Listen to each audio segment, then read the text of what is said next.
There can be no doubt, at least as far as Middle East policy is concerned, that AIPAC is the voice of America.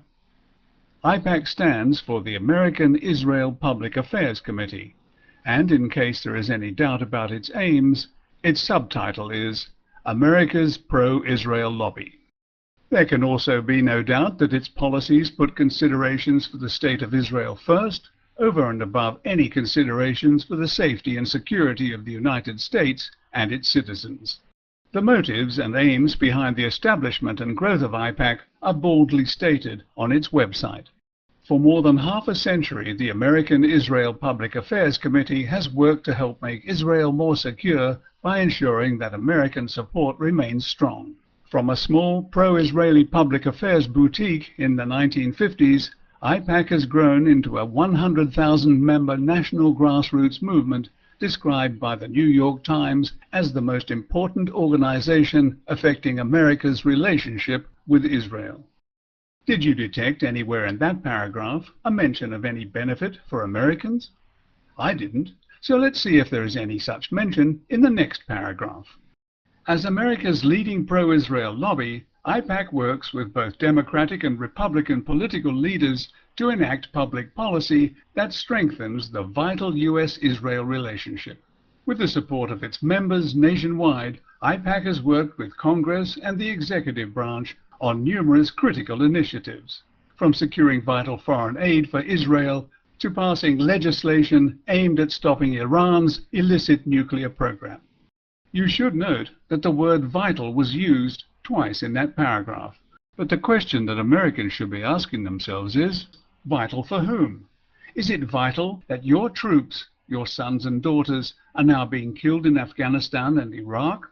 And if AIPAC has its way, there is a strong possibility of the United States being sucked into a war with Iran on Israel's behalf. And we should not forget the embedded lie, Iran's illicit nuclear program. Nothing has been proved to be illicit about Iran's nuclear program, but the people who write for AIPAC do not bother with qualifying words like suspected or alleged. They come right out with Iran's illicit nuclear program. And one cannot help but wonder how many more lives may be lost because of that lie. But never would they dare to mention Israel's clear and present nuclear capability of at least 200 nuclear weapons and their means of delivery. Nor do they mention the not unreasonable proposition that Iran has a right to defend itself and to support other like-minded groups in its own region. After all, the United States has hundreds of thousands of military personnel as well as clandestine operatives in a region which is not exactly on its own doorstep. And please, spare me the claims that Iran's president threatened to wipe Israel off the map, as repeated by then-Senator Obama to keep AIPAC happy. Its president denies the Holocaust and threatens to wipe Israel off the map. The wipe Israel off the map lie had been thoroughly debunked at least 2 years before Obama repeated it. In fact, the word Israel was not mentioned in that section of the speech. Quoting the late Supreme Leader of Iran, Ayatollah Khomeini, President Ahmadinejad said, "This regime occupying Jerusalem must vanish from the page of time." Farsi was the language of Omar Khayyam, the great Persian mathematician, philosopher, astronomer, physician, and poet, and I cannot resist reading one of his verses. The moving finger writes, and having writ, moves on. Nor all your piety nor wit shall lure it back to cancel half a line, nor all your tears wash out a word of it. The poem has meanings on all kinds of levels, about our words and deeds being permanent, a kind of cosmic record which can never be erased, and world leaders who regularly use lies and half-truths to advance their agendas should take note of it. So should those who vote for them. It has been pointed out by Persian scholars that the equivalent of wiping anything off a map simply does not exist in this most poetic of languages. But it is not at all fanciful to suggest that the equivalent of this expression exists in most languages. The idea is so common and well understood, it is idiomatic, Less used, but just as understandable, is the expression vanish from the page of time.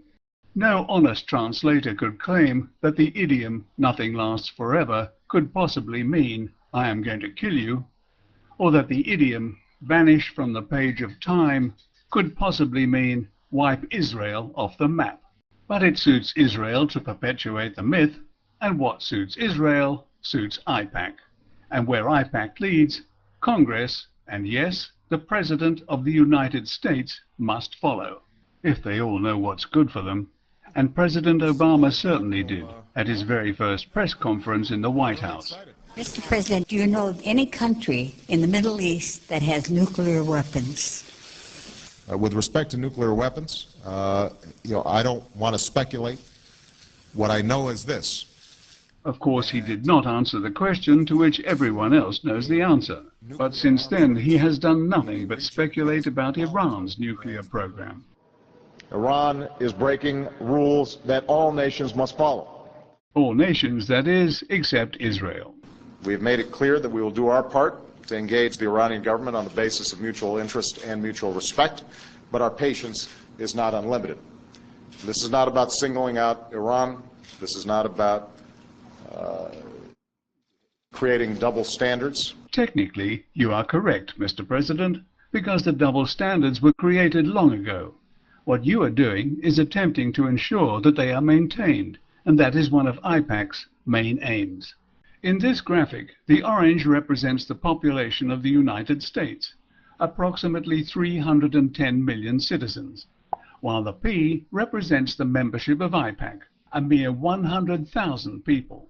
This is a pressure group whose clearly stated aims and ambitions put the interests of Israel above and beyond any other consideration, which really means that AIPAC is, to all intents and purposes, the voice of America.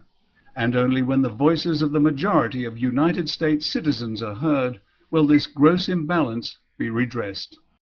Send emails or get on the phone to your representatives and tell them how you feel about your taxes propping up the illegal apartheid state of Israel. For the sake of yourselves, your families, and yes, the rest of us, please take America back.